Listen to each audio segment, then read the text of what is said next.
episode of Morning Coffee and Chat. Happy Clover Day. Happy St. Patrick's Day, guys. Believe it or not, the third month of the year, half over. Yeah, it is Fur Day. Fur Day. Good morning, Santee. Where the hell is this year going? Oh wow, now all of a sudden all these bloody announcements are going to start popping up again after a week of not showing up. I wasn't even sure if I was going to make it on. This thing is dragging so bad this morning. I don't know what the hell's going on with it. It took me 3 minutes just to get this page to come up. I'm like, I'm like, come on, old timer, come on, old timer. I didn't want to move either. Hell, I didn't get out of bed till 15 minutes after 7. We went to bed at, well, she actually came home last night.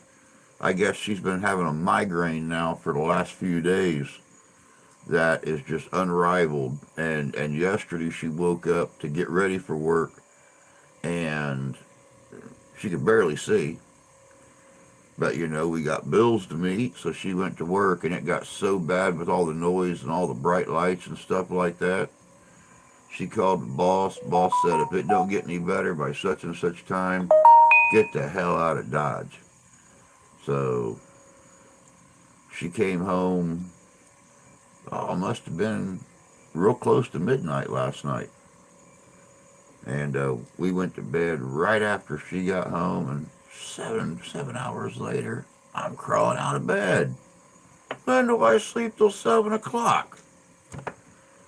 Well, let's see here. Santee's here. Good morning, my friend. Can't wait till tomorrow morning to see your video. There's my buddy Justin. Gonna be seeing him tomorrow at the Kalamazoo Living History Show. I'm sure he's gonna be dressed up looking pretty too, just like me. Jan, good morning, love. Hope you're doing well. Steven! It's the world famous singer-songwriter Stephen Sheets right here with us today. Hope you're doing good today, bud. Happy St. Patty's Day. Who is ready for tomorrow?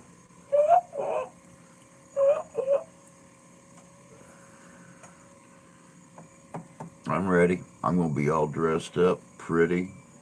I even polished my hat. Knocked the dust off that old dead raccoon.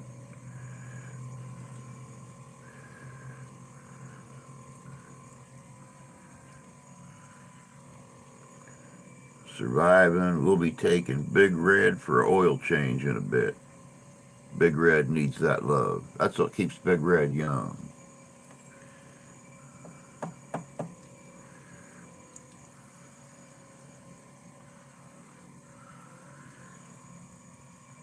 I can't wait, Justin, man. I'll tell you what. It's going to be a toss-up the way I decided to dress for tomorrow if I'm going to do. Because I thought about doing just an old cowhand, kind of roughing it out a little bit and stuff like that, and slapping on the Pony Express badge. And then I started thinking, those guys only dressed like that when they were on the trail. What little bit of money they did make went into liquor, women, and good clothes. So I'm thinking very seriously about putting on one of my going to town, gambling, drinking, and hoo-ha and around suits. And wearing that, so I might be going for the Marshall badge. I'm just not sure yet. Of course, it's rainy, cold day, driving that monster. Same thing here. It was raining last night when she drove home, and she had to go through town to try to pick up some Excedrin migraine to help her out. It's still raining out here. We got the little walking river walking its way down the driveway this morning. Not too awful chilly, though. It was still 49 degrees at midnight last night. But of course, we'll be back to cold tomorrow, so. Let's see here. Big Ben, what is up, bud? Hope you're doing good this morning. Big Fish, Tony. It's good having the group together on a Friday morning. Drink a little coffee, tell each other a lie or two, exaggerate our adventures. It's like sitting down playing cards with Santee and Dirty Dan.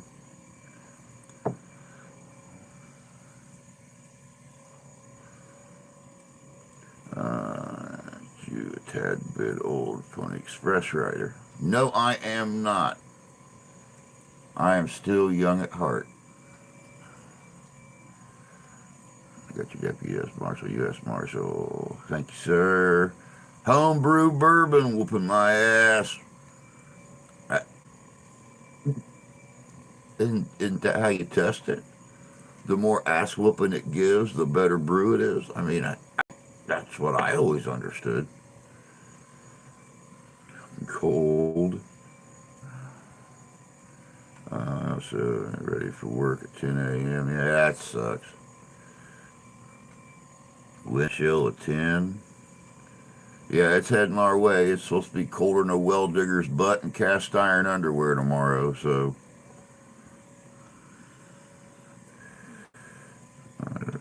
Slick Six Guns is live streaming with his guest star, Richard Bentowski from Small Caliber Arms Review. Oh, cool.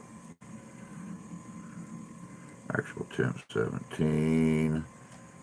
Iron Fire, good morning. Good to see you. Good to see you too, Ben. It's like I told you last night when I saw you in that other stream, man. It's been forever. Been forever. And I don't like anything. I hate nothing more than losing contact with good people. Ass whooping. Exactly. Christine, good to see you this morning, love. Hope you're doing well. Hope going back to work yesterday after being so sick for those few days, hope it didn't tire you out too much. Believe me, I know what it's like to be down in your health for a few days and then go back and automatically try to go straight back into doing the normal stuff. Make you even sicker. Make you lay back down for 2 or 3 more days. I got 2 hours to bug you, Drew. You don't bug me, bud. I always look forward to seeing you. Let's see here. I don't know what my video will look like. Spirits kept shutting off my camera. Apparently all the homes there have some type of paranormal activity. Hey, you get some kind of rat or some kind of thing started there in that community. That's not a bad thing. Hot night, South Australia. I'll take hot nights in South Australia.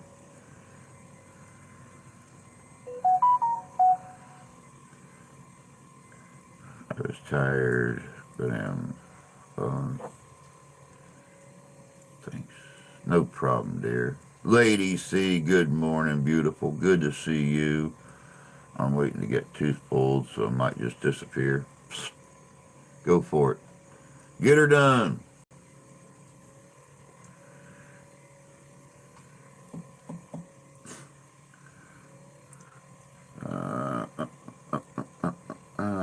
Man, it was draining. Yeah.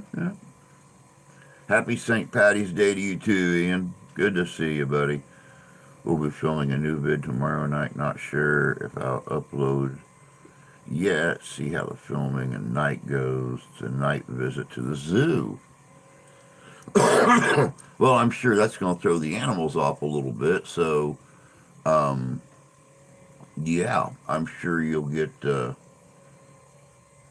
good reactions out of them. I'm in Victoria. Oh yeah. Ben. I keep forgetting Ben's from down there too. I certainly have had enough this cold and yeah, I agree with you, Tony. I have too. As you guys can tell, I'm a little this morning. Um, I managed to get this side cleaned out. This side isn't budging. I think I got a pebble or something shoved up there. It's just blocking everything, and it's going clear up to here.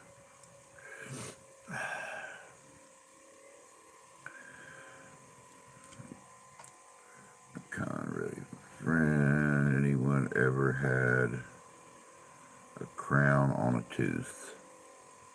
I know my mom has, but I never have. I don't know. I don't know what it's like. Had many crowns. I'll be happy when it's out. That's for sure.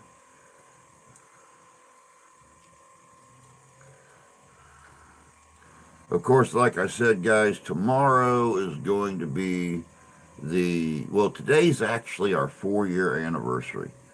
It was 4 years ago today that I started the original channel, Living History Comes Alive. Of course, you guys know what happened at 2 years in.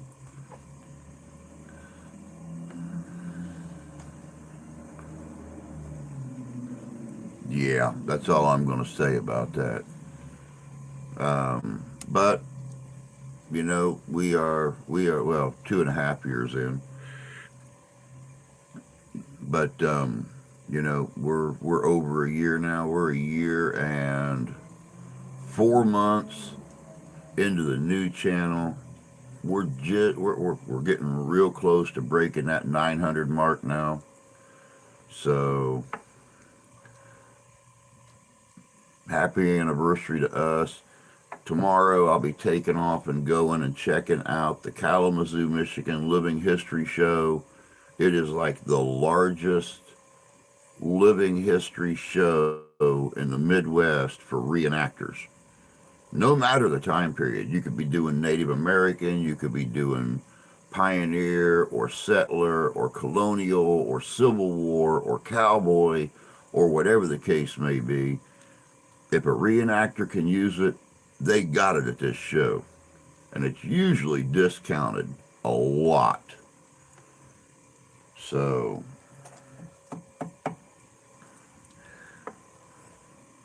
go back up here again. I know I just missed a couple chatty poos there. Be going to wetlands down the road for me in the morning. Walk as well. Hope I see eastern brown snake. I want to get up close, actually educate people on how dangerous they can be. Throw a chicken at it. Throw a chicken at it. Throw something that's not protected in Australia. Like the snakes are. Throw something at it, let it bite it, and show just how quick it dies. That'll get the point across real quick.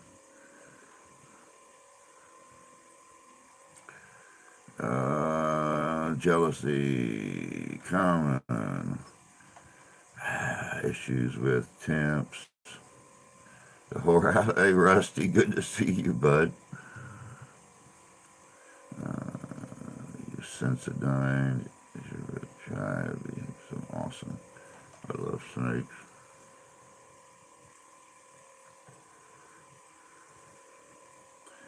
Jersey, I hear the Whorehouse Museum, they really hook you in. Place will hook you in, that's for sure. Yeah, Christine, actually, what you just said about the snakes, the stream I was in yesterday when I seen Ben again after, so long of not seeing or not talking to each other, we were all in the chat talking about snakes, and I made a reference to the next time you do a show where you're handling the different snakes. I was going to see if there's a way you could record that show and send it to me. And I'd be more than happy to put it up on the channel and show, show people what you do, when you're not at your normal job. And that way, it would also enlighten people a little bit about Australia, the different reptiles in Australia, how viciously venomous they are. I mean, Australia's got some of the most poisonous snakes in the world. And I really think that that brown snake is the one that they refer to as like a two stepper or something like that. Like once it bites you and you're able to turn and take two steps, the poison is already coursing through your body and starting to do its job on the inside. But I would really like to get some film footage of you handling some of these different snakes. We'll call it a Christine highlight reel or something like that. I don't know. Some bullshit. I don't know. You make it interesting for people. Number one, you don't see very many people handling venomous snakes from Australia. Number two, uh, you don't see many women doing it. So,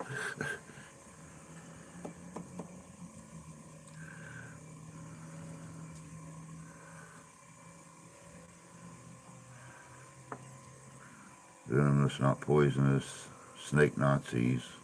We'll just. I have photos of me with some. I can try to get videos. That'd be cool. That'd be cool.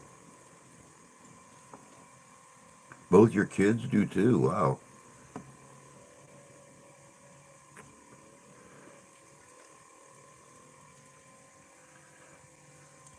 I always found Arizona Sidewinder fascinating snake as well.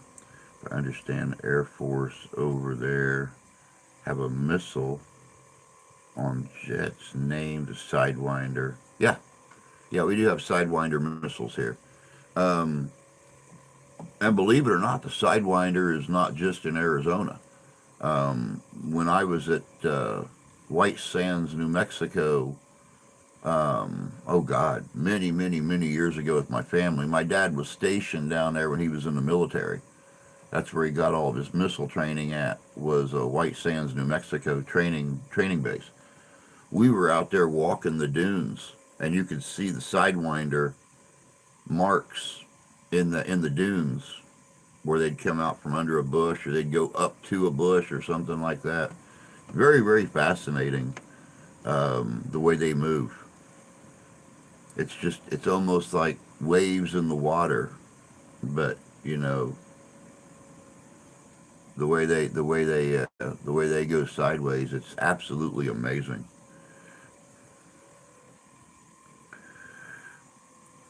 I'd love to hold a rattler. They can be moody, and they can get big. I think the biggest rattler that I've seen in photos was 8, 9 feet, something like that.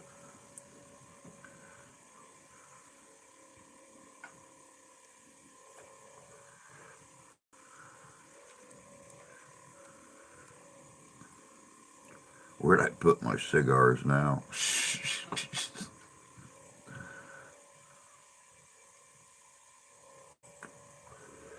Only snakes slide sideways. Interesting stuff. It is. It's very interesting how they work. The largest snake I've held so far is 6 or 7 foot. That's still a big snake. And then, of course, here we have, um, oh God, we have black rat snakes, which are very, very cool for farmers and stuff like that. I mean, they're a big snake. Don't get me wrong. They are a big snake. And they're very menacing to look at because of the collar, the shape of their head, stuff like that. But they are so good at eating rats and mice and stuff on farms. out in cornfields and stuff. Uh, and a gentle snake. I mean, a lot of times you can go up and, I mean, you'll find a 5 foot long black rat snake hanging on the side of a tree. You just walk up, pick him off. He'll coil around your arm, and they will literally love on you. Not venomous, cool little snakes. I was at a reenactment one time, and a teenager found one on the side of a tree. And he walked around with that thing for half a day before they finally told him to take it out in the woods and let it go. He was going to take it home. And his mom said, no way, dude. It's bigger than you are when you stretch it out. You are not going to take that thing home with you. I recall seeing a python, St. Louis Zoo, was 29.5 feet long. Pythons, anacondas, boa constrictors, boy, they can get big. Um, Python and anaconda get big enough to wrap around a cow and kill it. There's been a couple anacondas found that were big enough to wrap around a Volkswagen and kill it.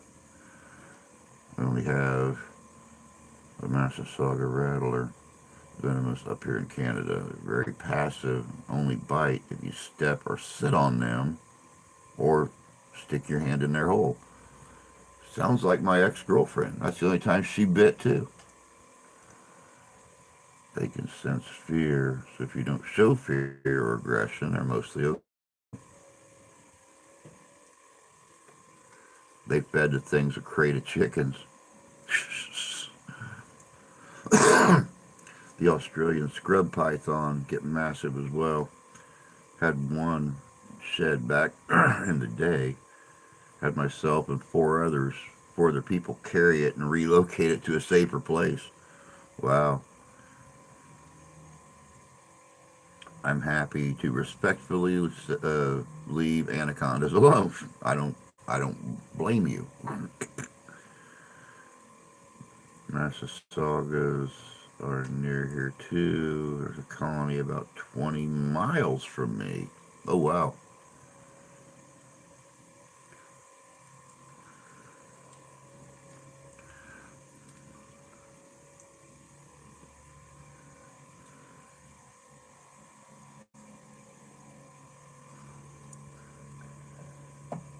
But yeah, guys, I am so excited. Like I said, number one, it is St. Patty's Day. It is our 4 year anniversary on YouTube. Tonight we have Jesse from Jesse's Histories and Mysteries. That's going to be an interesting interview. Not only is that girl's into the same kind of things I am. I ran across her on Jared King's channel, and we struck up a friendship, started talking. I don't think I knew her for 2 days before I asked her to come on, and she's like, "Sure, I'd be happy to." It's a shame she's clear down in Alabama, or we would have done set up a collaboration on something.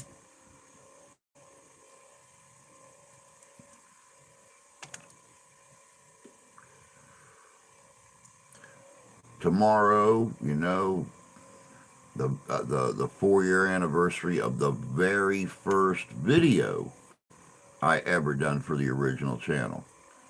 So it's just going. I'm just so excited for this weekend. In Ontario, Canada, I have some close to me too. Adelaide Zoo has a massive anaconda. Wow, very cool. Short and stubby for rattlers, but the Massasaugas are only native venomous snakes as part of the state. I guess they are all over the Midwest. Huh. I have never heard of a Massasauga rattler here in Michigan.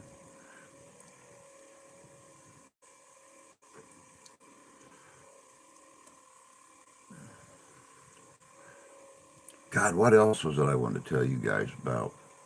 Oh, I remember. Last night when I was on Mystical Love and Light's live stream as their guest, I use both TubeBuddy and vidIQ to help with the videos and video distribution and stuff like that, keywords, things like that. My vidIQ data showed that we were at our highest daily views that we have ever been at. Right now we're sitting over 400 views for yesterday for the channel. We have never ever broke 400 before. So I guess I got to start doing more leprechaun stuff because that just set us on fire yesterday.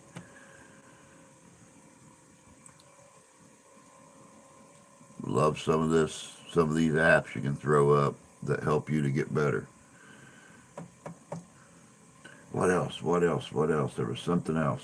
There was some. Oh, I know what it was. Um, Michigan was recently named the paranormal hub of North America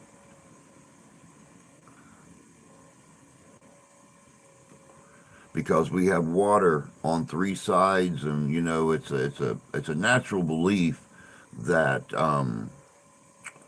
water amplifies paranormal activity because water is it's an energy conductor. Hence, why you throw a hair dryer in your bathtub, you normally don't get out of the bathtub. It conducts and amplifies electric energy. Michigan was recently named the paranormal hub of North America because of being surrounded on three sides. Oh yeah, Hawaii should be nuts, dude, being an island nation, but or an island state. But I guess there are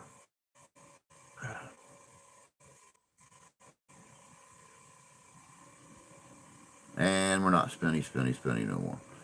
But yeah, I guess Monroe, Michigan, where they actually a lot of the French Canadian and the English came down in the War of 1812 and fought the natives. Monroe, Michigan is super active too. So, congratulations. I'm going to have to visit and investigate with you, Drew. Of course. Anytime, Christine, anytime. Rusty's firing up. Okay, here we go. Me. 1756, St. Patrick's Day is first celebrated in New York City at the Crown and Thistle Tavern. 1762, first St. Patrick's Day Parade in New York City. 1775, Transylvania Land Company, headed by Richard Henderson, buys most of Kentucky through treaty signed with Cherokee chiefs at Sycamore Shoals on the Watauga River, later declared illegal. Water bordering, would think Florida would be. Well, I mean, Florida is just normal for people to go to and die. I mean, come on.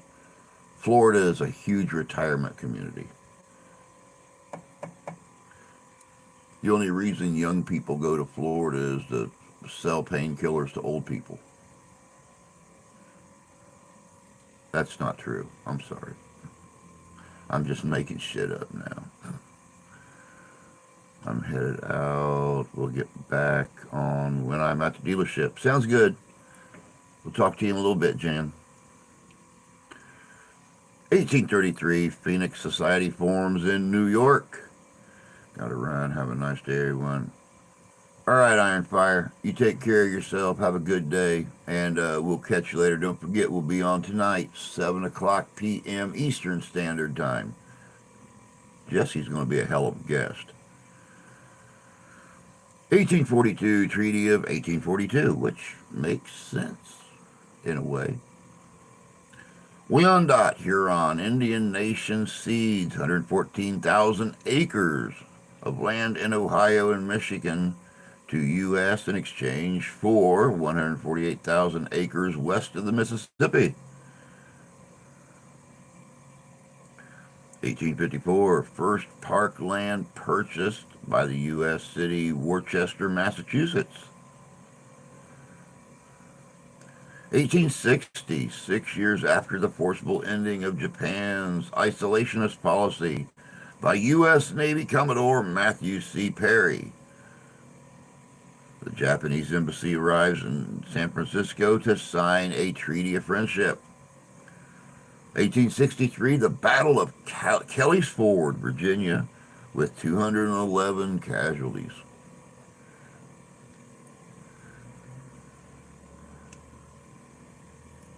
Didn't take long to catch up. 1868, postage stamp, Spanish.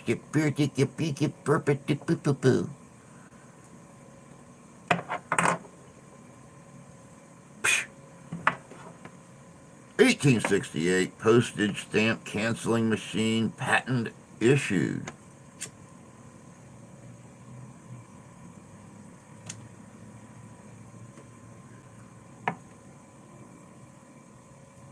I think the wind just picked up. It might start getting cold here now. 1870, Mass legislature authorizes incorporation of Wellesley Female Seminary. 1871, National Association of Professional Baseball Players organized. Well, it's about time. Only been playing baseball in this country for 150 years before that.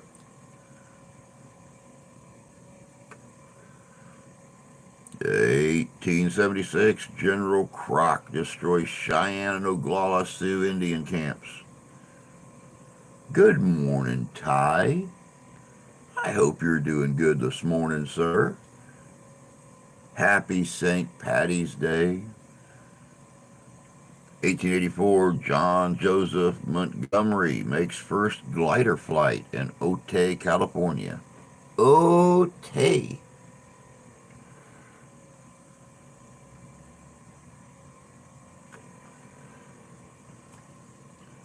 I probably shouldn't have done that because now I'm going to get in trouble from like the Buckwheat fan club or something like that. Little Rascals fan club. 1886, Carrollton Massacre, Mississippi, 20 African Americans killed. Which is actually quite ironic because I'm currently working on a video on the Atlantic slave trade. I think it'll be up like the 3rd or 4th of, what the hell? It'll be up the 4th of April. And it explains the entire Atlantic slave trade.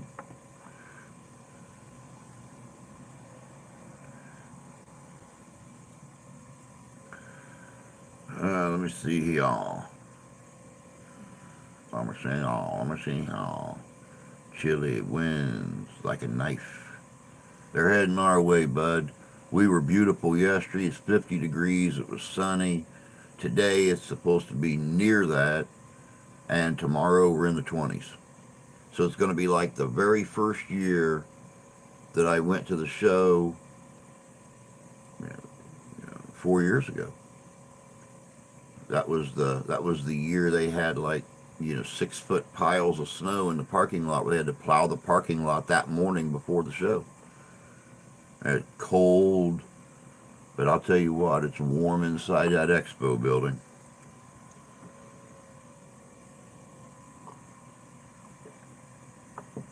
(1898), John Jacob Jingleheimer, or John Philip Holland, achieved successful test run of the first modern submarine off Staten Island, submerging for 1 hour and 40 minutes.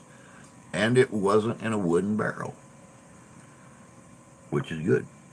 The Atlantic slave trade, now called presidential elections. Well, you know, they change names over time. It's normal. It's an American thing. At least we'll be warm. Well, you don't smoke, so you'll be warm. I'll be going outside on occasion to have a cigar. I'll just find the side of the building where the wind is not smashing you up against it. 1899, Windsor Luxury Hotel in New York City catches fire. 92 die. 1905, Albert Einstein finishes his scientific paper detailing his quantum theory of light, one of the foundations of modern physics. Stop smoking my fuzzy white butt. It's the only release I have in this world, dude.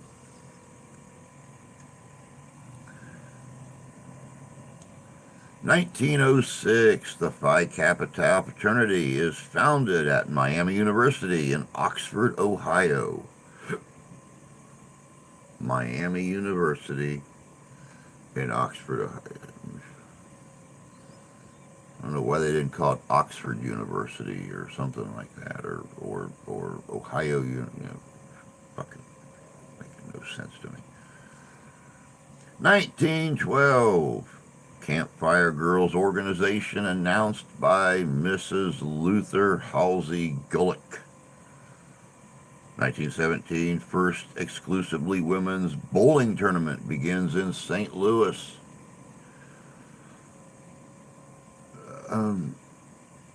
Yeah, I'm not going to say anything. I will make no general consensus to women loving to handle hard. Never mind. Just because I just woke up and I'm in an ornery mood don't mean I have to share it.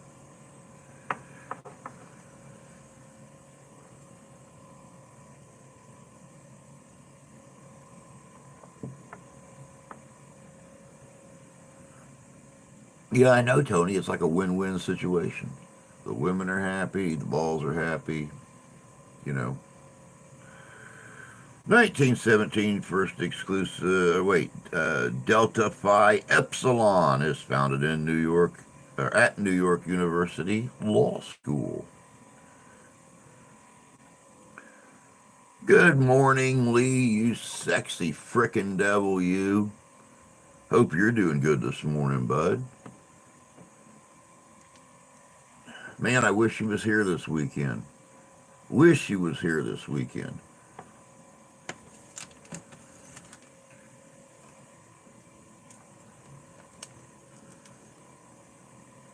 I don't know. There's just something about going to a living history trade show with living historians, with reenactors. I mean, it's especially this show. It's going to be epic, man. It is going to be epic. It always is.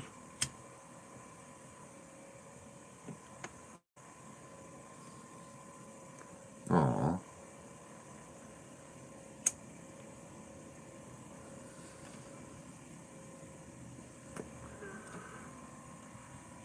Let me see here. 1924, Eugene O'Neill's play Wilded premieres in New York City. 1926, Richard Rodgers and Lorenz Hart's musical The Girlfriend, starring Sammy White and Eva Puck, opens at Vanderbilt Theater, New York City, runs for 301 performances. On my way to teach middle school kids about the war. Good luck with that. In all my years of reenacting, I have gone to elementary schools, junior highs, high schools, and even some colleges. And it seems like the elementary school kids are the hardest ones to keep entertained. I don't get it. 1927, U.S. government doesn't sign League of Nations disarmament treaty. 1929, General Motors acquires German auto manufacturer Adam Opel. 1930, construction begins of the Empire State Building, the world's first skyscraper of 100 plus stories on Fifth Avenue in New York City. Last group, we had a couple of smart kids. Smart as in, or smart as in smart ass. Because I normally get stuck with the classes of smart alecks. But then again, when we have Education Day at an event, it seems like the kids ask better questions than the teachers do. So maybe it's the idea of being outside and interacting with them that, you know, in comparison to them being stuck inside in a chair all day long. I don't get it.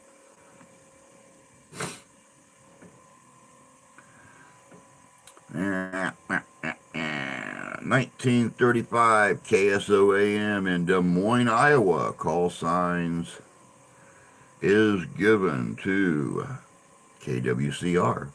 I found elementary kids were the most interested. Very much so. Very much so.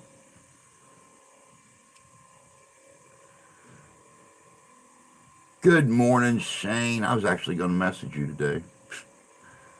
I thought about it late last night, and I thought, no, just in case he's resting, I'm not going to fudge with him. I was going to message you today when the live stream was over, see how Amelia was doing, see how you were holding up, everything else. So it's good to see you, buddy. Good to see you. New York City. Smart as in brilliant. Okay, gotcha. 1950, Element 98, Californium announced. 1953, U.S. performs nuclear test at the Nevada test site.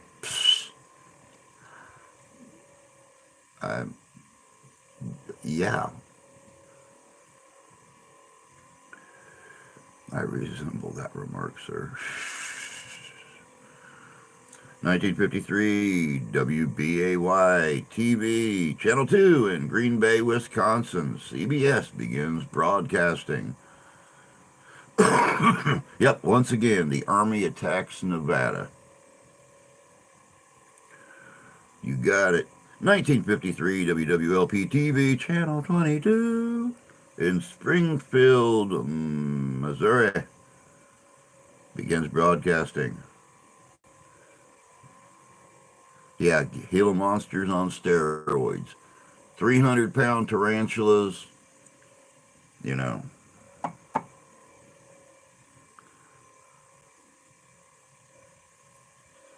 What is Massachusetts? How many Springfields do we have?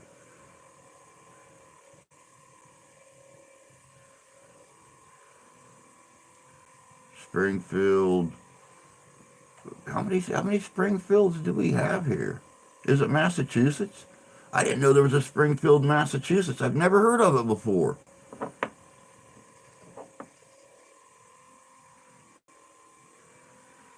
Emmy Awards, 1956, 8th Emmy Award, The Ed Sullivan Show, Phil Silver Show, and Lucy Ball win. I'm good. Don't go to bed till 10 or 11. She's doing good. As can be expected, her hernia is giving her issues. I was wondering about that.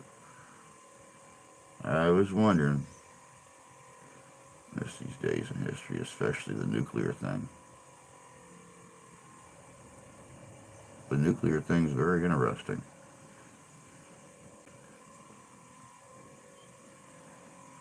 I mean, you would honestly think as much nuclear testing as they've done out there, I mean, it's just hard to believe the whole place is not just a sheet of glass by now from melting that sand. And I mean, how anything could even live there with all the radiation over the years that's been released in that area.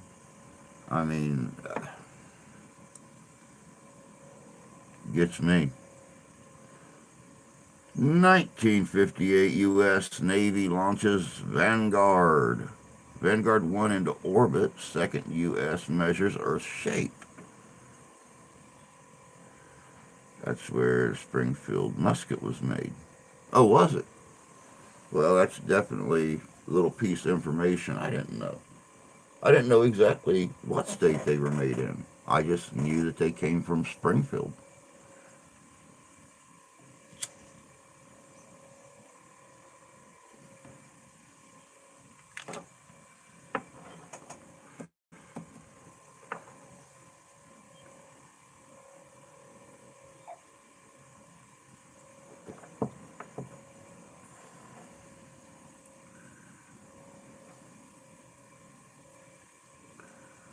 One of my ancestors helped found Springfield, Massachusetts.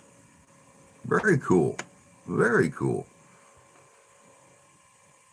1960, U.S. President Eisenhower forms anti-Castro exile army under the CIA. 1960, WSLA, now Waka Waka, WAKA TV Channel 8 in Selma, Alabama, begins broadcasting.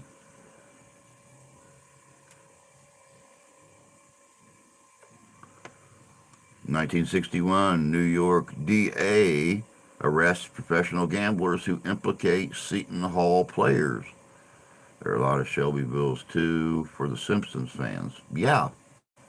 Yeah, because, see, that was the running gag for so many years is they never told you what Springfield the Simpsons were from. And I thought there was only like four or five Springfields throughout the country.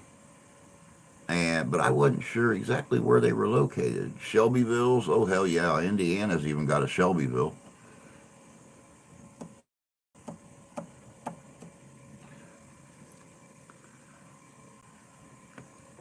"1968, Bee Gees. Staying alive, staying alive. Make their U.S. TV debut on the Ed Sullivan Show performing To Love Somebody and Words. 1970, U.S. casts their first UN Security Council veto. Support England. Yeah.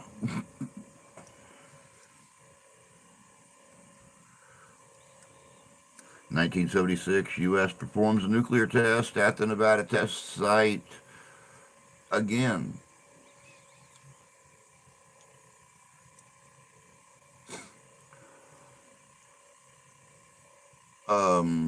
Steroid freaking Gila monsters and 300-pound tarantulas cheer with excitement.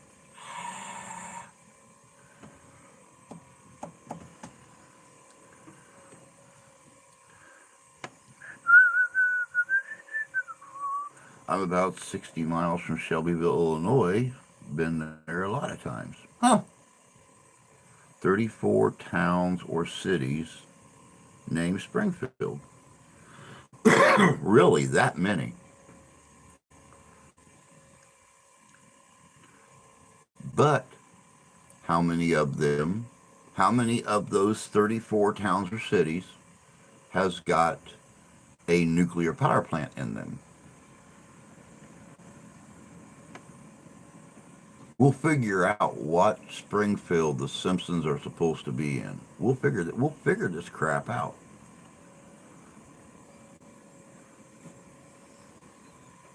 Man, I wish my nose had quit itching this morning. Like I said, I woke up, I was all clogged up this morning. Managed to get this side taken care of, but this side here, I got to get that rock out of there so I can actually breathe out that side of my nostril. 1987, IBM releases PC-DOS version 3.3. Well, how many have a Shelbyville? Ha! Good question, Tony. How many of those 34 towns or cities in the U.S. named Springfield have got a neighboring town named Shelbyville.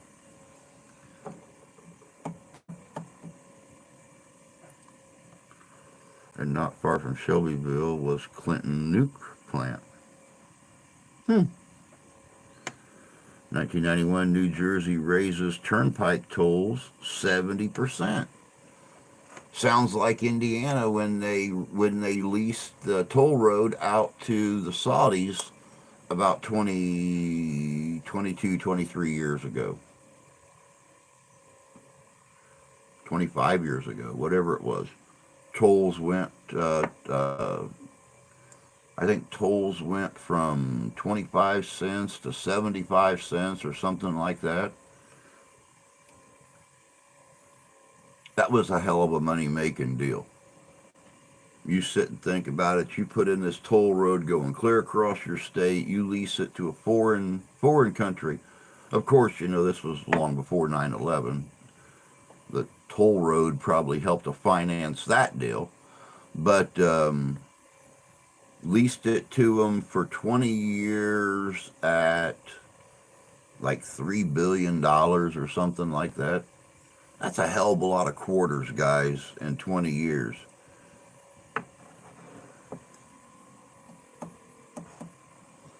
But I guess they paid like $3.3 billion to lease the toll road and made almost double that in 20 years. So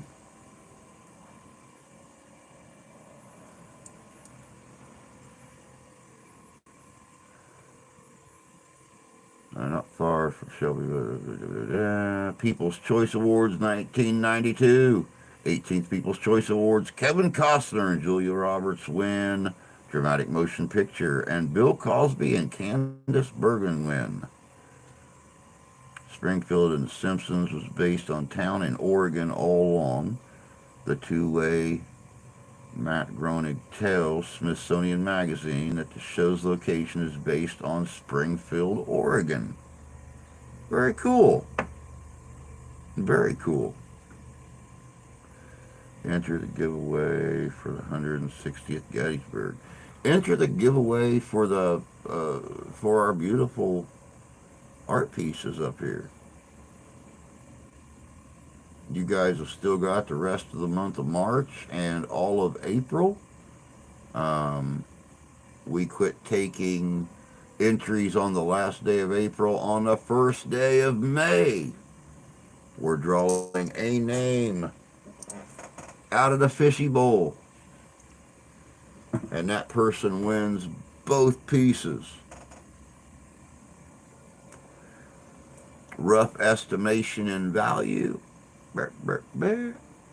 Probably about this one here I've actually seen online at an auction site for about $140. This one here, it could range in price from $4,000 to $5,000. This gentleman's still alive. This gentleman's dead. You see how that works. But this gentleman's auction prices on his oil on canvas start at $4,000 and go all the way up to $50,000. This gentleman here, his start at $40 and go up to around the 230 mark. So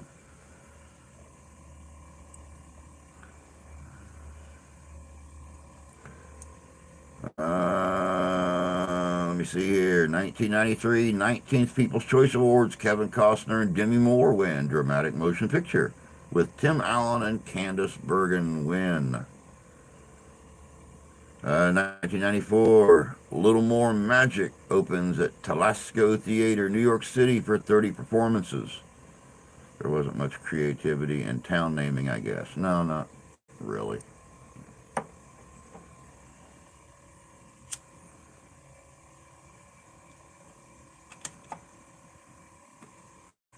The Simpsons.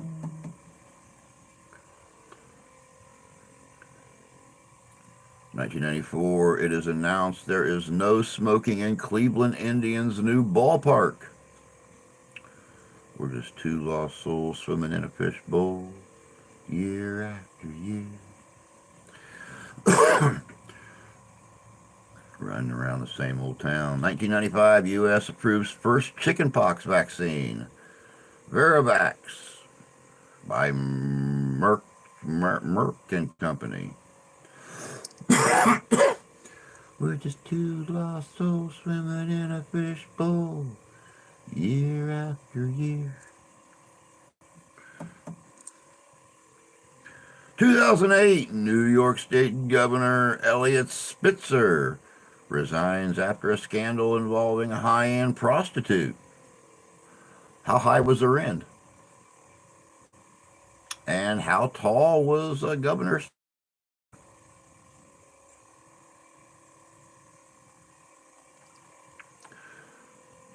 David Patterson becomes acting New York State Governor. 2012, Messenger spacecraft begins its extended mission.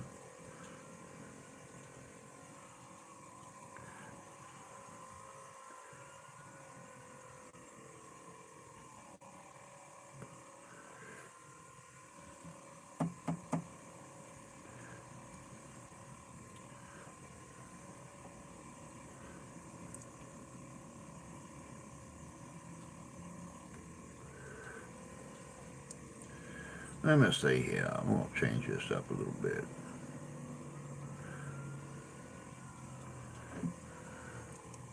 I'm getting tired of the same old damn messages.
All right, there we go. Now we got a new one.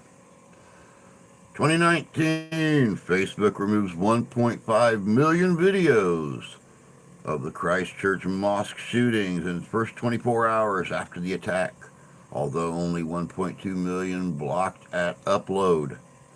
2019, U.S. Senator Kirsten Gillibrand announces her presidential bid. Yeah, that went a long way. She was popular. And that's all, folks. Thank you, Rusty, for a very explosive Today in History.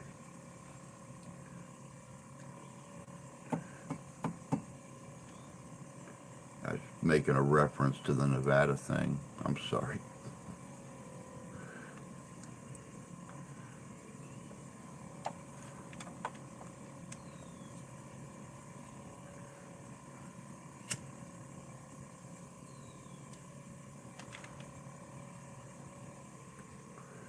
AKA how to waste a fuck ton of money.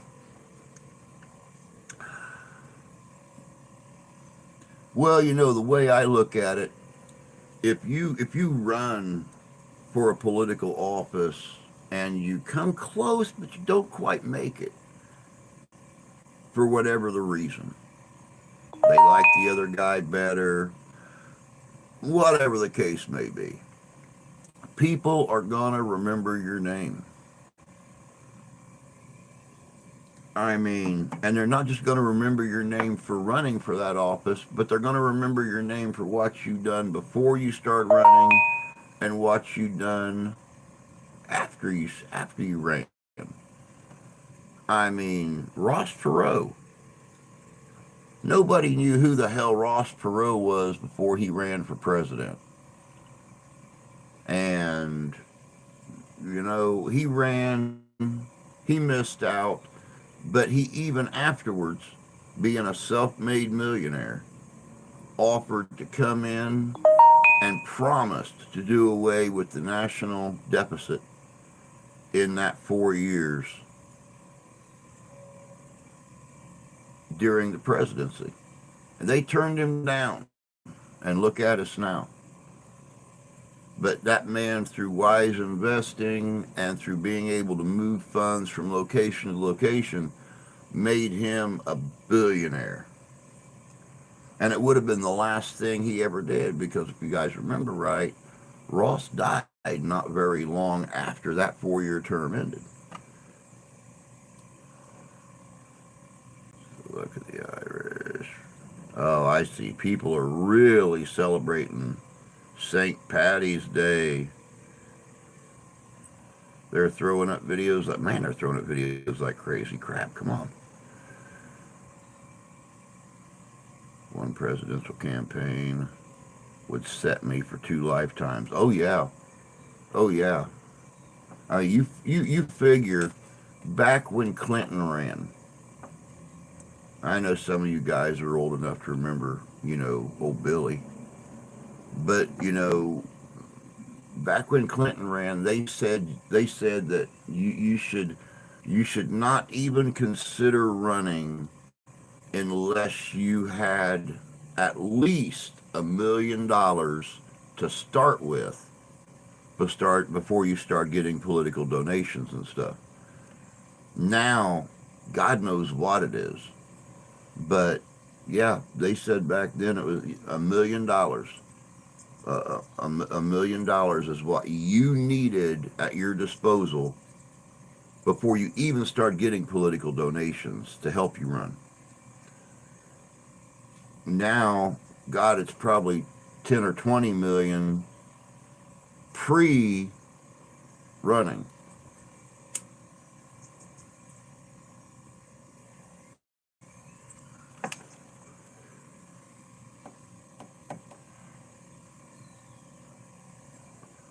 Andrew Weiner.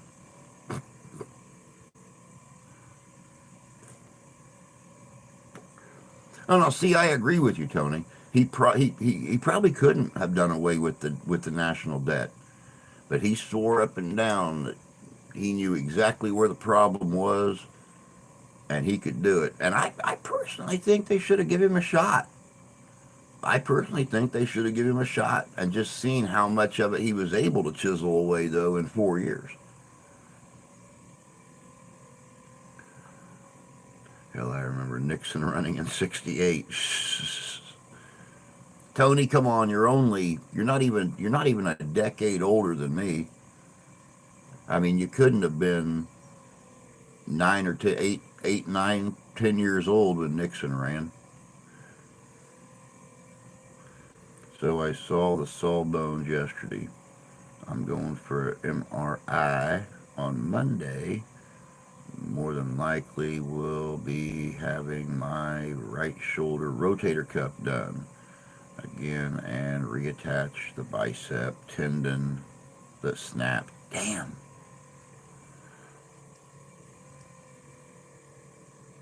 Ouch. 7. I figured 7, 8. I just started to say um, I didn't think you were a decade older than me. I knew you was right at 60 or 61. So, damn, Rusty, I am so sorry, bud. I can't imagine. Just the arthritis in my shoulders is bad, but I can't imagine, tearing the bicep and the tricep and everything loose and having to have uh, surgery done on my arms. I mean, not that I'm a real typer anyway. As long as it's not my right arm, we're good. They take my left arm off. They really honestly don't serve a purpose, unless I want to, I want to, eat a hamburger or something like that.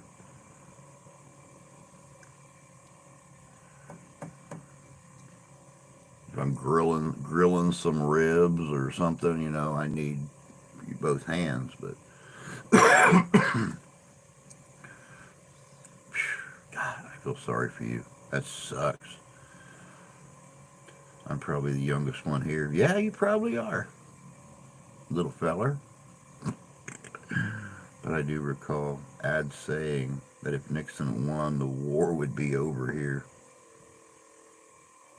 Boy, was the war ever over here. Military called out to college campuses because of people, you know, boycotting the war.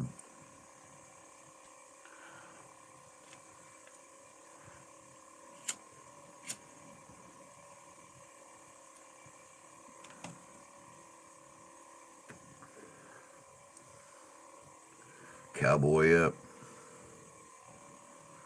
It's all we can do, man. When the doc says we need something, I'm afraid to go back to the doctor in May. I'll be honest with you. I've not seen a doctor for a year and a half. And, you know, and I mean, that's not me, that's their scheduling. Because, my doctor wanted to reschedule me in January, which would have been a year, but then he moved. He left in December. And when the clinic got a hold of me to say, hey, you got to pick a new doctor, you know, I don't want a medical assistant. I want a frickin' doctor examining me. The only doctor they had available didn't have any openings until the middle of May.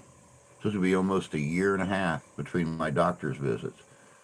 And frankly, to be honest with you, with cancer running in my family, with my emphysema, with my diabetes, with the neuropathy, losing my eyesight, everything that goes with the diabetes, it scares the hell out of me to go back to the doctor after a year and a half.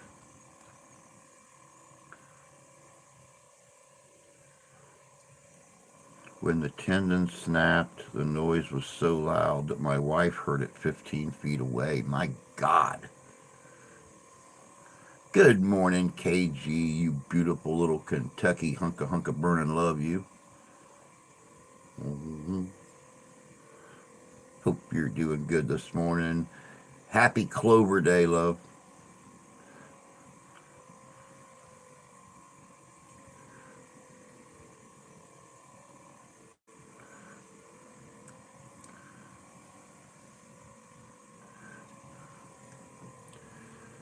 Man, I cannot believe it's been 4 years. I sat down the other day and I was talking about this last night on Mystical Love and Lights live stream that I guested on. And, I just, it's inconceivable, guys, that 4 years, over 1,500 videos,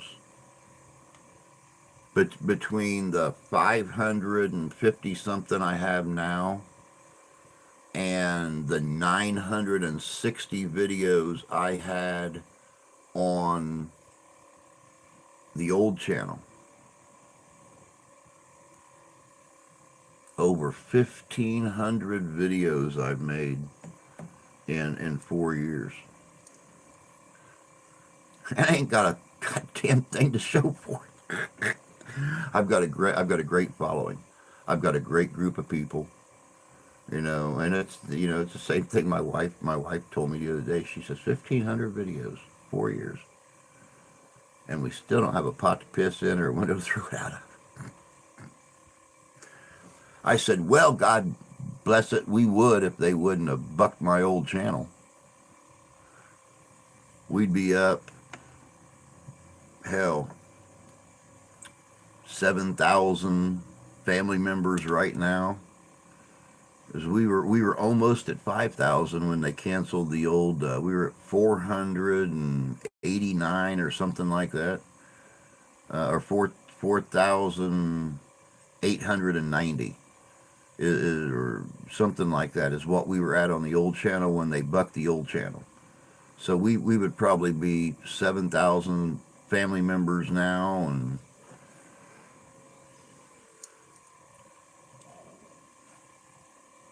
what the hell you going to do? Get back up, dust yourself off, and go right back at it.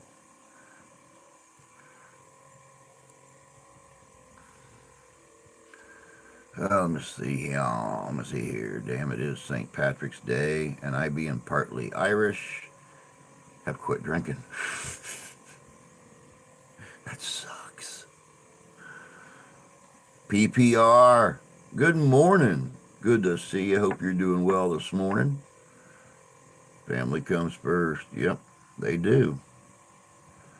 I've not made a penny off YouTube. Well, if you'd quit pissing them off,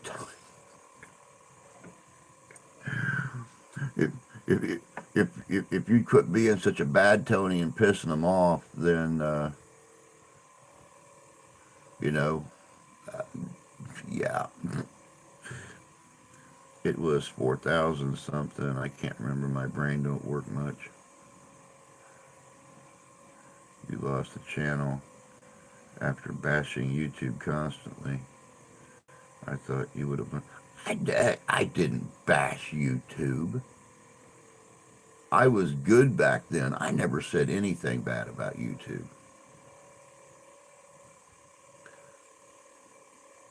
And quite honestly, I remember that day like it was yesterday, or I remember that week like it was just days ago. You know, first first thing they did was they bashed me for, or they struck me for my soiled dove video, saying that I took copywritten pictures, which there was no copyright law back in the 1880s. And I mean, but that was the first one. Then they bashed me for video clips in two of my paranormal videos from my investigations. The same thing that basically has been happening to Candy. She's been having problems with that one guy who is trying to copyright strike her for her own material. But it was the same person that got all three copyright strikes, and the same fake email that every time I tried to send them an email, it came back as a false email address.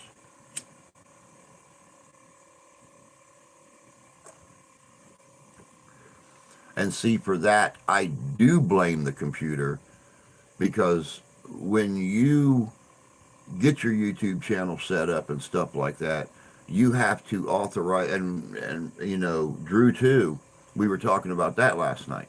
Before she's monetized, but before she can ever get paid, she has to provide them with a photo of her ID and a photo evidence of her bank account and everything. And their computer shows that they have to you have to provide an actual contact email address, an active email address. The email address for that was not an actual email address. So it was a complete fakery, because somebody didn't like what we were doing.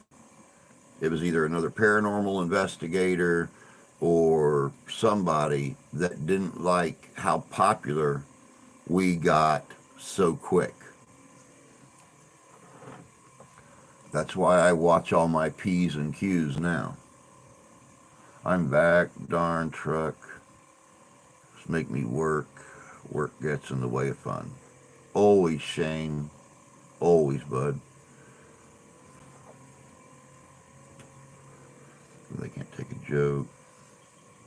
Telling Tony to behave is like telling Grumpy not to shoot friends. I wouldn't have near as much fun with Tony if Tony was, all calm and cool and didn't get ornery and stuff. That's what I love about Tony.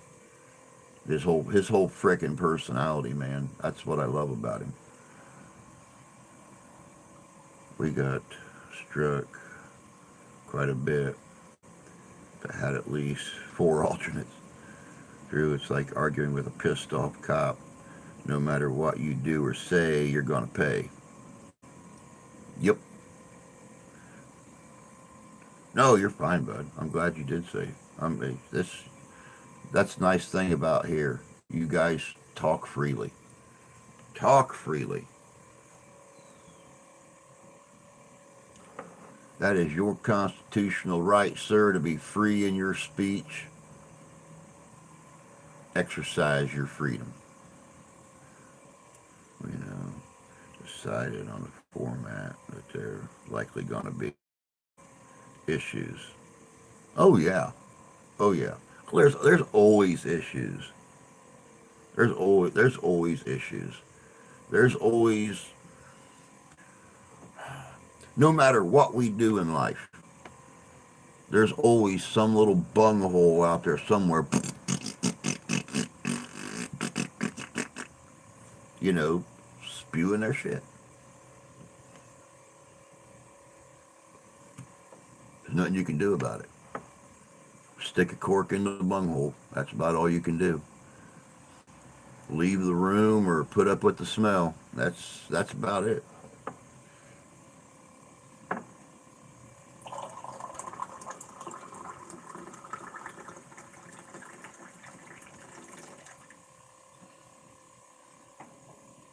Guys, I ground my first pot of coffee yesterday out of that bag of Black Rifle Coffee Company's Just Black whole beans.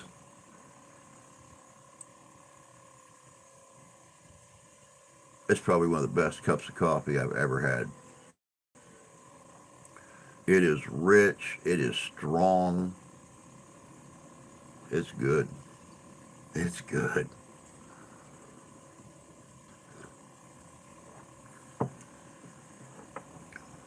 And there might have been moments when we were wanting to see how much we could get away with.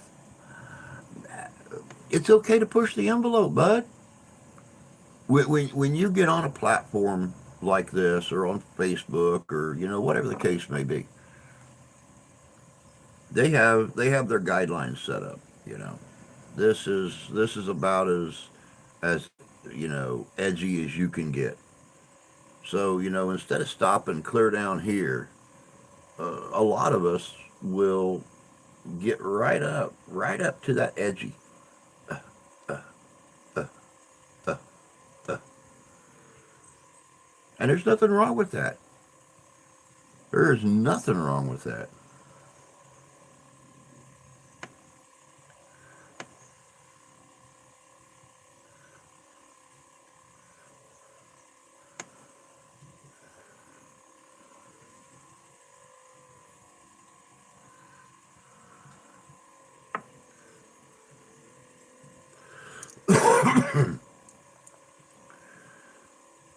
My goodness, it's almost 20 after. We've been at this for almost an hour and a half already. Wow. We had a discussion about self-censorship and the N word. Only we use the word. I, I,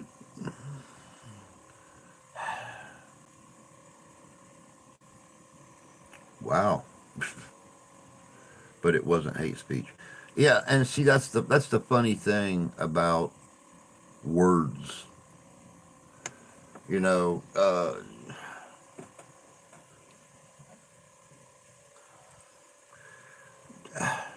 I don't even know where to go with this. I know that if you use it in a hateful way, it could actually become a federal crime. Um, I mean, federal agencies can step in to investigate if it's used in a hateful manner. But being used in an educational manner, that's probably one of the cooler things about us not being public educators, um, is we don't have a curriculum telling us what we can and can't say. You know, we want to get raw, we want to get gritty, we want to get unfiltered. There's really not a law telling us what our limits are, as long as we're not inciting a riot or, becoming hateful towards other races and stuff. But to educate is completely different. So, yeah, see, and you didn't get struck for using it because you didn't use it in a hateful manner. Drew, we are all in your mind. You're actually in a padded room. That wouldn't surprise me. Things have been so wonky and screwed up for me since coming out of that coma 7 years ago. I wouldn't be surprised. I wouldn't be surprised if I'm still in a freaking coma somewhere, laying in a hospital. My wife is still sitting beside me, um, taking pictures of me and talking to her family, and all of this is just my mind creating crap to keep data flowing into its computer. It wouldn't surprise me one bit.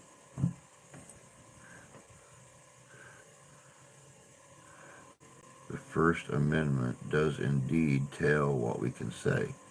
Well, I don't mean that. I mean, of course, the First Amendment does, but I'm talking about being on a platform like this.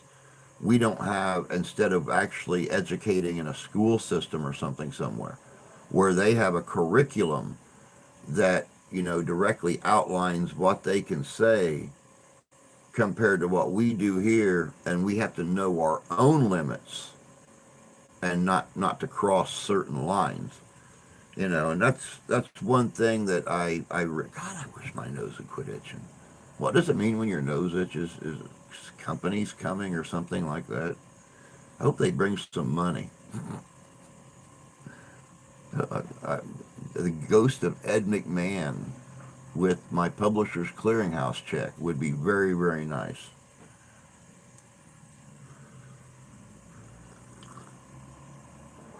But that's what I'm talking about, is on a platform like this where we're creating videos and we're ranting or raving or educating or whatever the case may be. We got to know our own limitations, so we don't cross that line that's detailed out in the First Amendment.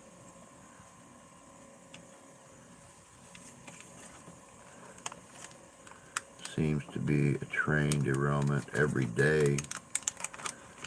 Fish, and I was actually thinking about that the other day. There's here lately, for some reason, there have been train derailments constantly going on somewhere.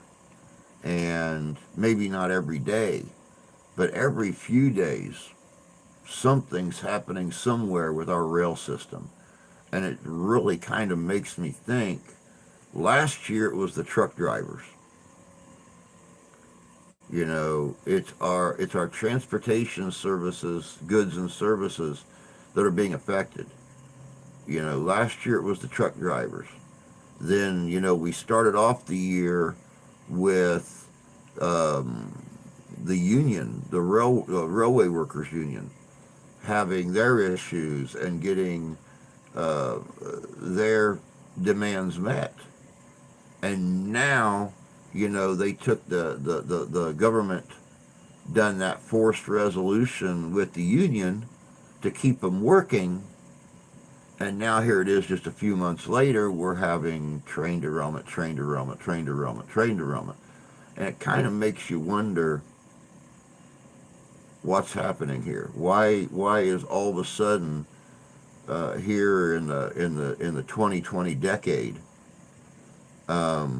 is it issues with the transportation of goods and services?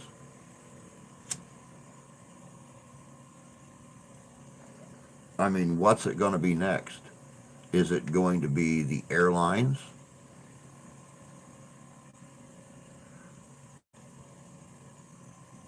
You know, these airline companies that transport goods from other countries and stuff like that all of a sudden start having issues. I mean, it's kind of scary to sit and think about it. Probably is fish just now. The rail industry is the new bad guy distraction. Good point. Good point. You know, it's like I've said before. Um, the wife's sister works for Norfolk Southern, I think, and every single time that there's an issue, either right nearby here where she works at in Elkhart, Indiana, or the rails that she runs.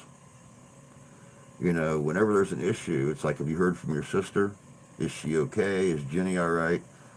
And that's the Jenny Crowfoot that pops up in here on occasion. She actually not only works at the train stations, but she also on occasion pilots the ship. She's a conductor also. So, you know, it scares the hell out of me knowing that I got family that's involved in this. The same as it would still scare the hell out of me if my uncle was still alive and still drove the semis last year.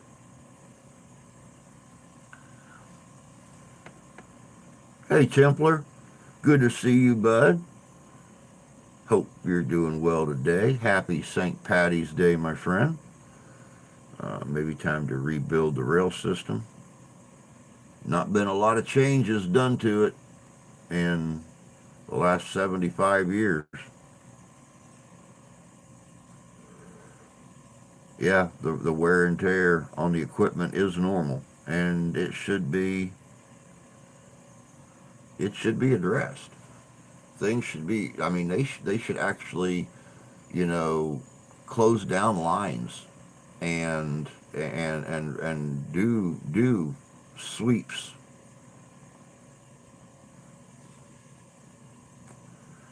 Heard anything from Jan? She was in here earlier. She had to take the husband's truck in to have an oil change done on it, and she said she would be back on at the dealership while they were doing the oil change. And then I seen her, of course, last night when I guested was the guest on Mystical Love and Lights live stream last night.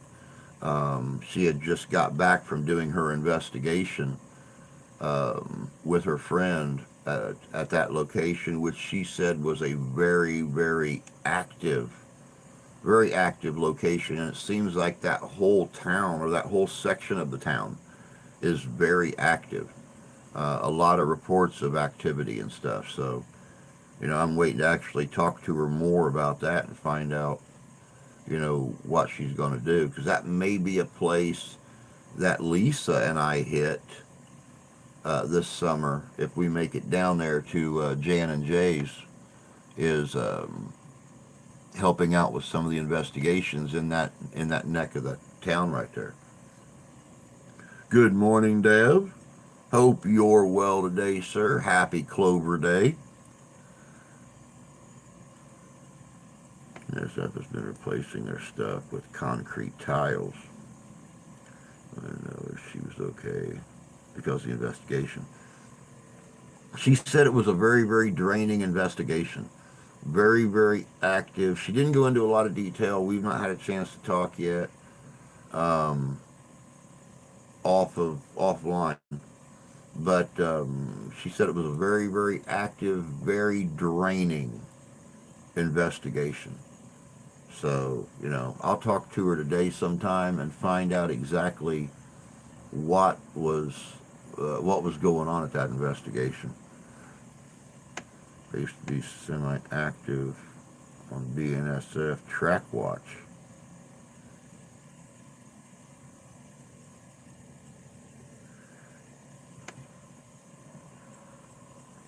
I just I don't know. I really kind of like the old way of, maintaining the tracks.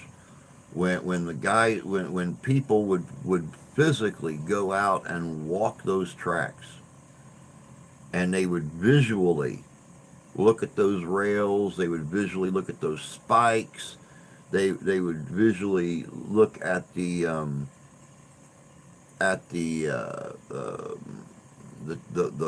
wood, the rails, or the yeah, ties, and see what's happening. You know, so many times, and like I've said it before, we have these trucks that drive up on the rails, and the little train wheels on hydraulics come down off their truck, and they lift the truck up, and they run along the rail, and they've got all the computer equipment in the truck that scans those rails. But I've sat right out here. I know you guys have heard the train on the live streams on my videos many times going by. But we've sat right out here and watched one of those trucks go by, and the dude's sitting there on his phone, typing, chatting with his wife, his girlfriend, his wife's girlfriend, whatever. He's not even monitoring what's going on that equipment. So, I don't know. I don't know. Many areas up here are using cement ties as they don't warp. Yeah, see, we're still using the old wood ties. And frankly, I would be happy if they redone the tracks here, because normally what they do in this area is they'll they'll pull up the ties and put down new ties, and then just pile the ties up for people to come and take. And frankly, I'd like to do some landscaping out here. I would love to have some railroad ties for my yard to, put around my flagpole. These old planks that used to we put on the dead line between the parking area and the beginning of the yard. These are all rotted out here. They've been here for 16 years. I'd like to get some railroad ties out here, kind of really pick the place up, make it look pretty. We have wood too. Just when they replace the rail, they put new cement ties. Cool. Hey, Chris. Good morning, bud. Hope you're doing well this morning.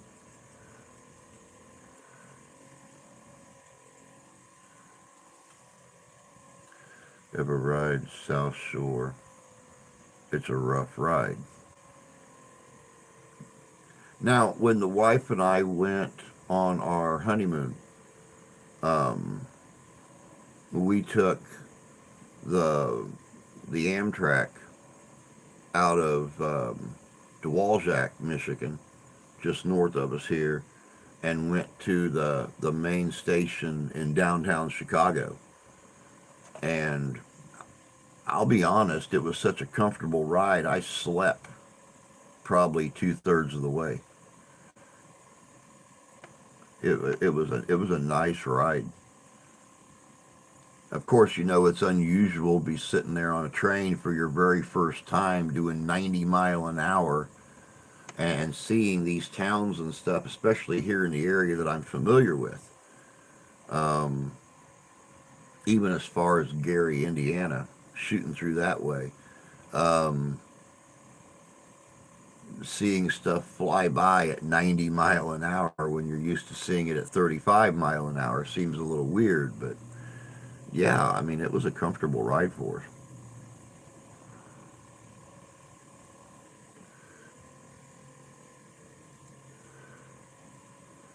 I need to buy 100 or so ties for backstop for my range.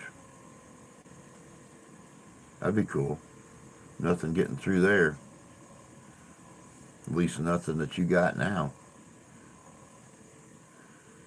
They're called Gandy dancers that work on the railroad back in the steam era.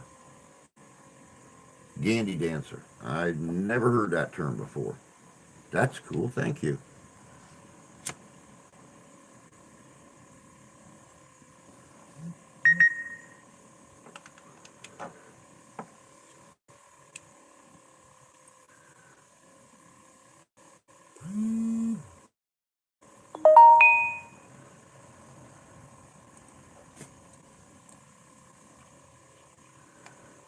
Would a 30-06 go straight through a railroad tie? I uh, I didn't think as compressed as the wood is in a railroad tie, and then having the oil saturating it, filling in the open gaps and the fibers and stuff. As that stuff, it actually turns more into a tar. And I just didn't know a 30-06 would pierce through that. Interesting. Very cool. There'll be a bunch of sand in front. I had a comfortable ride back from South Bend when I saw Garth. That was my first Amtrak experience. 30-06 will shoot through a 16-inch oak tree. I guess I just never, I guess I just don't have enough experience with a 30-06. I didn't know that. I stand corrected. Thank you, sir.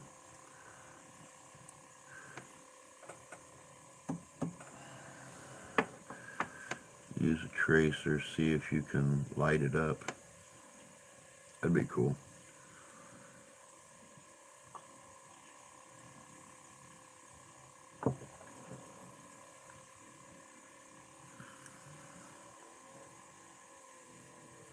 You say they use sensors. Guess the trains overseas don't use them. They had a head-on collision. Yeah, I saw that coverage from the head-on collision. And it's fascinating because here in this country, we have got these. It's almost like sitting in a NASA control room. They've got these huge maps on the wall, these digital wall panel monitors, and it shows different tracks and train locations and stuff like that. And you've got people sitting there monitoring those things.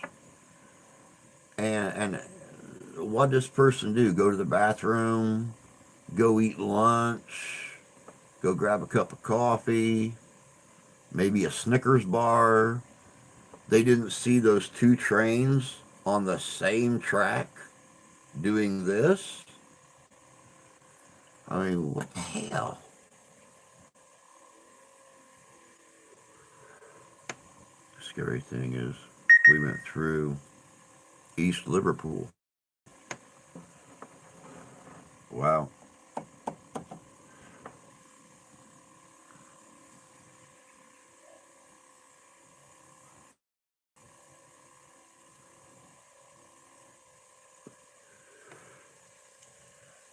Yeah, it was a good ride though on Amtrak. Which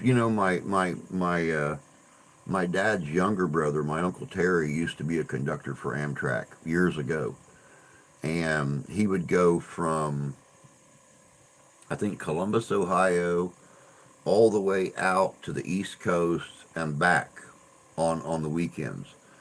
And every once in a while, him and my aunt Linda would show up at my grandma's house, and he'd be like, "You want to take a trip, Mom? I'm going back out to the East Coast."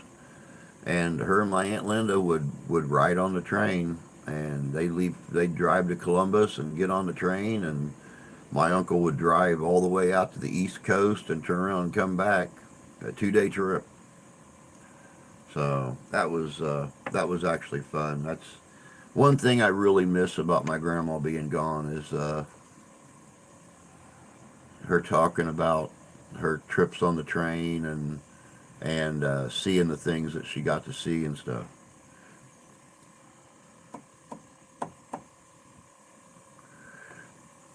It's hard to overcome human error. It honestly is.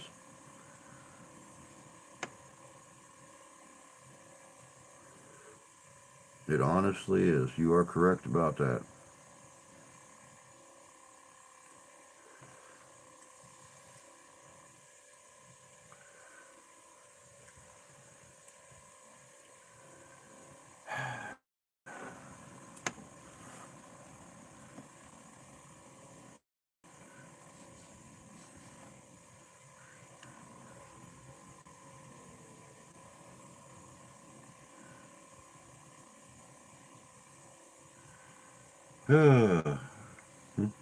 Well, they changed the forecast again. It was supposed to be 49 today. It's going to be 34 for a high. But that's okay. Like I said, tomorrow it's supposed to be in the 20s again.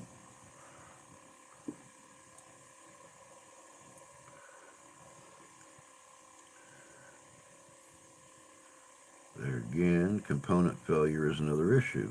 Very true. Very true. At work, just sneaking in to say hi. Hey, Trina. Good to see you, dear. Hope you're doing well this morning. Hey, I don't know I don't know what you and your Love and Snuggle Bunny got going on this weekend, but you guys want to get some good filming in Kalamazoo this weekend is the 2023 Living History Trade Show. It's a big reenactor trade show, and I mean, you want to see some purdies do a little bit of window shopping like I do every year. Window shopping's cool. It's the knowledge of never being able to afford the window that sucks, but um, but it's, I mean, everything from clothing to guns to silver to pewter to tintage to everything. Um, huge. That's the fairgrounds at the Expo Center in Kalamazoo, Saturday and Sunday. We're going in tomorrow morning early. We're spending the whole day. I'll be filming, and we'll be recruiting for our county fall festival, trying to get an actual huge Civil War encampment this year that people can enjoy. The Historic Society actually wants to work with us now, putting on a Civil War event because our one tent at last year's Fall Festival drew in more attention than anything else the whole Fall Festival. So I'd like to think that was partly because of this pretty thing sitting out there. I highly doubt it though, but it's nice to think that. Work goes well where I'm watching from. Very convenient being dropped off at Harper's Ferry. I could see that. That would be cool. That would be cool. Window lickers are the best. They clean the shop windows. Yes, they do. You're absolutely right. Bud File, good to see you. Hope you're doing well this morning.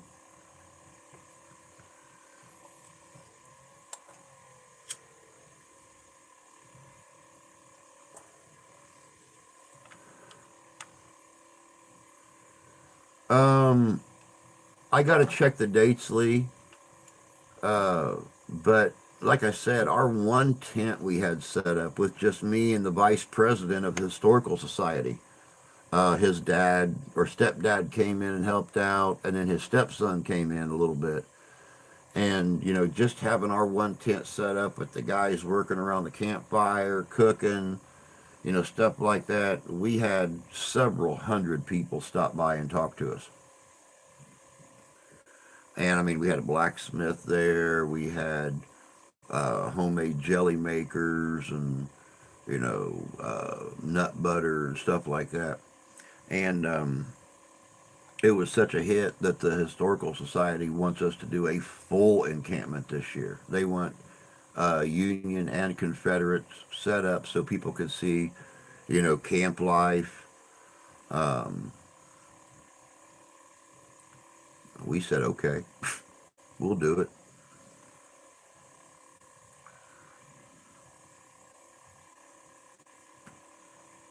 But I will. I'll check into the dates of the fall festival, and I will get with you, Lee. I think it's in. I think it's in August. It's either August or September. So I mean, it's a ways off still.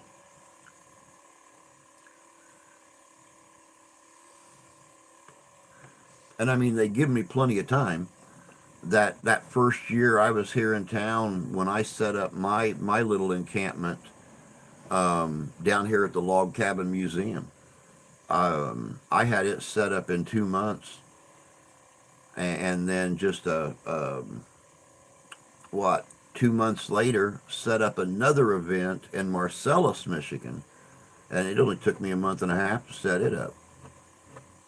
Firewood, porta potties, campers, military impressionists, everything. So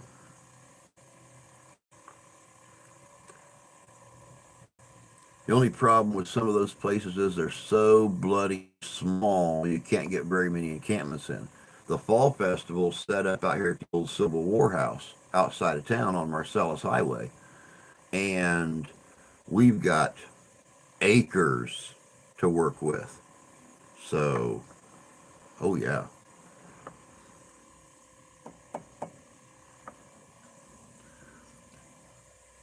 Well, when you know there's always that. What the fuck is that contingent? Of course,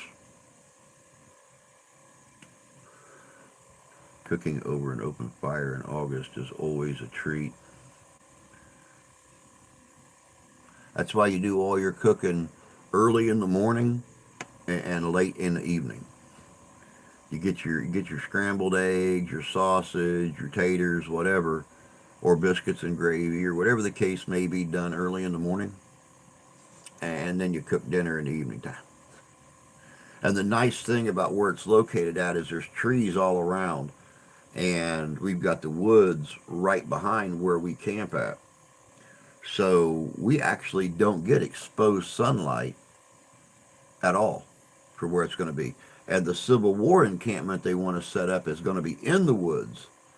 So not only have you got the coolness of the ground from the woods, but you've also got that tree cover the whole day. So, you know, they got a good setup out there.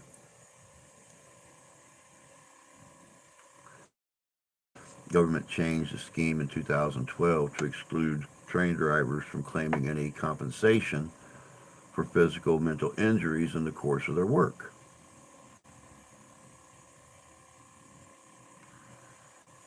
Yep, and that's a shame. That's a shame. Because I've watched video of a train that got hit by a tornado.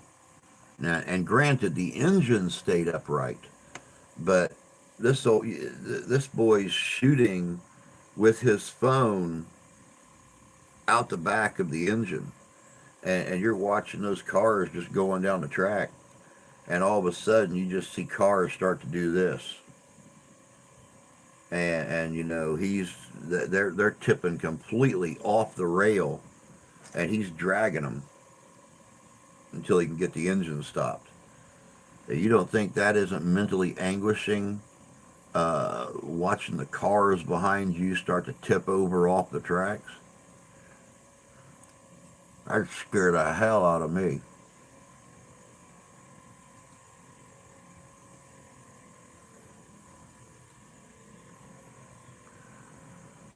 I'll see if I can make it. That'd be cool. That'd be cool, bud. It'd be really good. I'm trying to get Mark out there. Um, Once I get the dates and everything, I mentioned it to him last year, and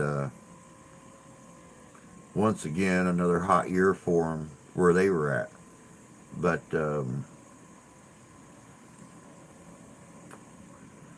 even Jessie had said that she wished they would have had more notice on it. It's so much closer to home for them. That is not the best plan for a public display.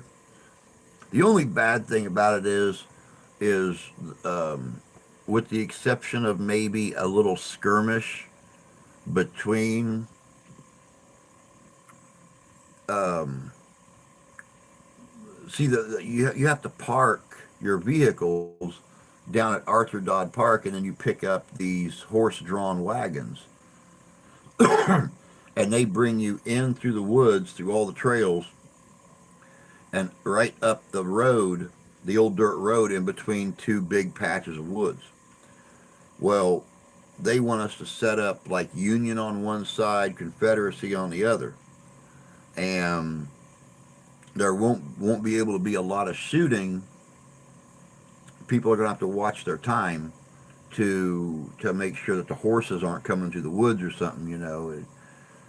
Those wagons, though they are pretty sturdy farm wagons, it probably wouldn't be good to shoot off a cannon or something like that, or to have a skirmish when they're coming through the woods, and all of a sudden you've got four horses pulling a wagon going 40 mile an hour through the woods.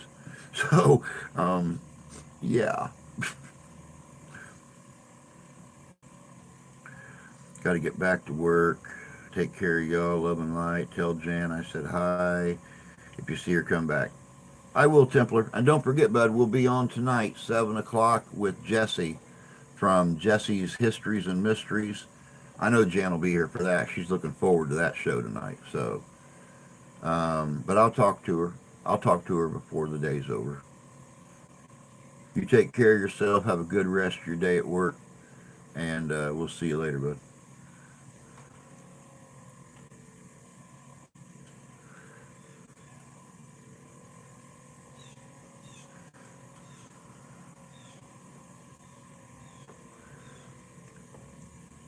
I remember doing popcorn in a kettle when it was 98 degrees.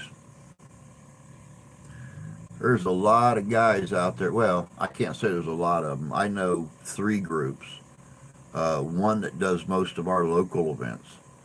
And they're doing either kettle corn or kettle chips all day long. All day long. How they do it, I got no clue, because it's hotter than hell. Just being out there in the normal, even under your dining fly, it's hotter than all get out. But these guys are set up. They got a fire going, even if it's just a propane fire with the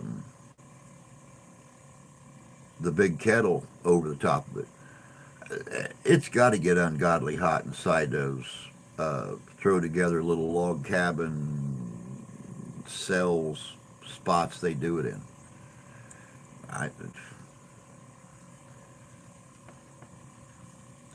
If you don't have a heart attack while you're doing it, you're going to walk away about 10 pounds lighter after the weekend than where you started at, as long as you're not eating your kettle corn and your kettle chips.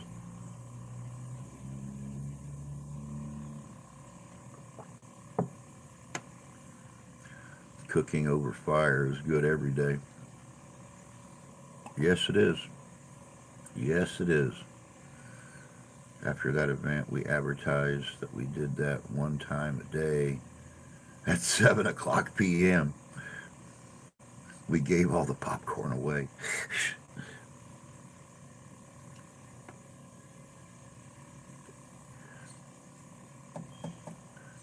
I don't blame you.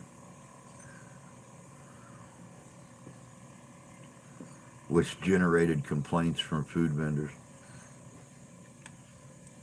Now, see, I did one event one time, and it was so hot that the one of the food vendors that sold,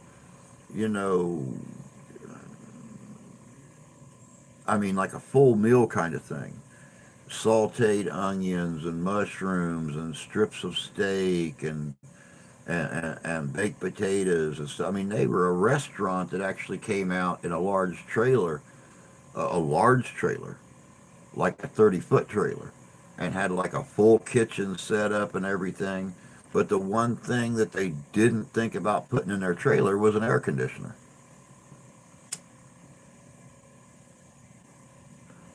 I mean, not that it would do much good with a screen door on the back end and open windows on both sides to sell food.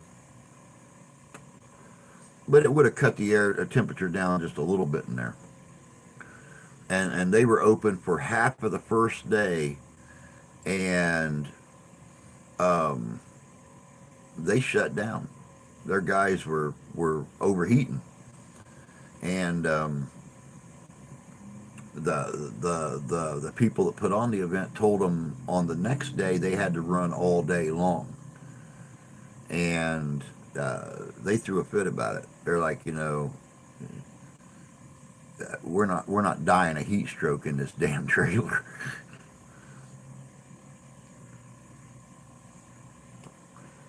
It's like, you got your money from us. Let us run when we run a run. You're not out any money. It's just us out money.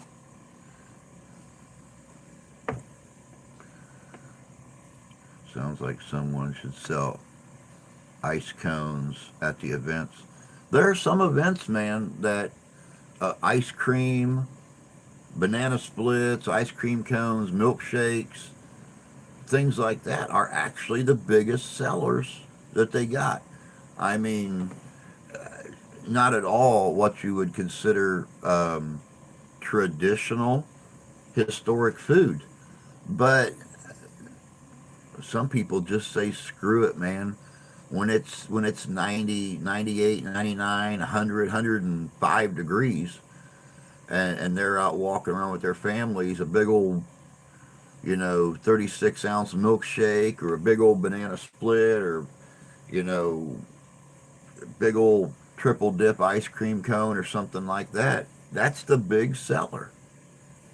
And there aren't many people that do ice cream because you have to have power lines and stuff like that ran to keep the freezers working and stuff, keep all the coolers and the machines working. And but I mean, there's a few people that do it, but not many. I talked to a few food vendors. I said, look, guys, quarter size bag of popcorn ain't filling anyone up. A quart size.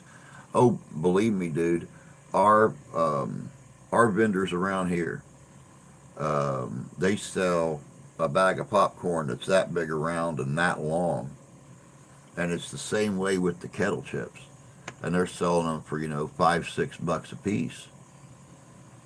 They're making their money back. They're making their money back. You got some people at these events going out and they're buying 6 or 7 bags of popcorn or kettle chips or something like that. Paid $10 for a bag of kettle corn.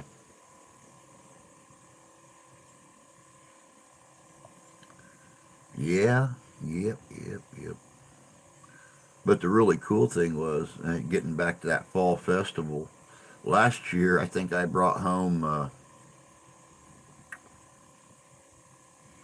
3 bags of kettle corn. And I mean, we're talking. I waited till Sunday when we were tearing down, and I had 3 clear plastic trash bags of popcorn that I brought home. And I ate off that. I gave my daughter 1 bag, and I kept 2 bags, and I ate off that popcorn for 3 months. It was good. Oh my God, it was good. Some of the best buttered popcorn I ever had in my life. It was amazing.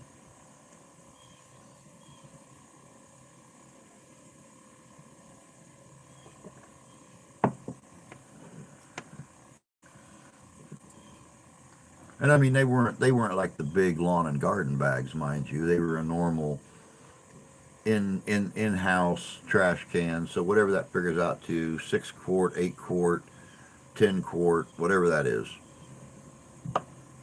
The trash cans that are about yay big, and like that. But I brought home 3 of those things.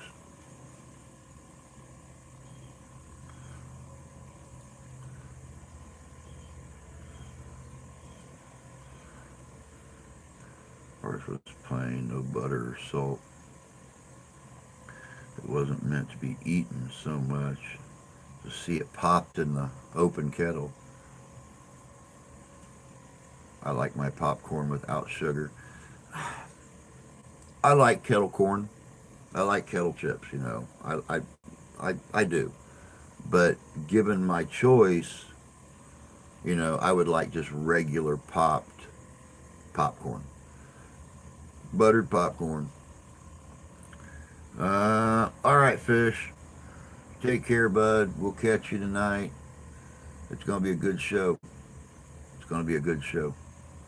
But you have a good day and stay safe, and we'll catch you later. Yep, you too, Tony. Take care of yourself, bud. Have a good day. We'll catch you later. Everybody else, thanks for hanging out with us. Um, like I said, happy St. Patrick's Day. Um, Tonight, again, we have Jessie from Jessie's Histories and Mysteries. She's going to be our guest on Ghost to Ghost. She does the same stuff we do. She does history. She does historic mystery. She does paranormal. It's going to be a good show. And like I said, tomorrow morning, bright and early, probably about 6 o'clock, I'm going to be taking off for the Kalamazoo Living History Trade Show, hanging out with Justin and everything. Hey, Adrian. Yeah, yep, 10 o'clock. 10 o'clock here. Getting ready to walk out the door, work on my Atlantic slave trade video a little bit, and get ready for tonight. So, but we'll be back on 7 o'clock p.m. Eastern Standard Time tonight. Um, and like I said, for the interview with Jessie, and oh, I know Jessie's awesome. I love her. We got so much in common, and we've only talked like 2 or 3 times. So tonight's going to be a great show. And then, like I said, tomorrow morning I'll be heading off for the Kalamazoo Living History Trade Show, and ready to celebrate our 4-year anniversary on the platform. Going back to the show that was the first show I ever filmed for the original channel. It's going to be great. It's going to be great. So I'm outie, you know, like a fat baby. Time for me to head out. You know, time for me to be like a tree and leave. Time for me to be like a bunch of birds and get the flock out of here. So I'm gonna work on that, guys, and get ready for tonight. Get ready for tomorrow. You guys all have a great St. Patrick's Day. Don't forget, wear a little green. You might get pinched if you don't. So I'm out of here. Y'all have a great day. Take care of yourselves. Take care of each other. God bless you. God love you. I do. We'll catch y'all tonight. Y'all have a good day.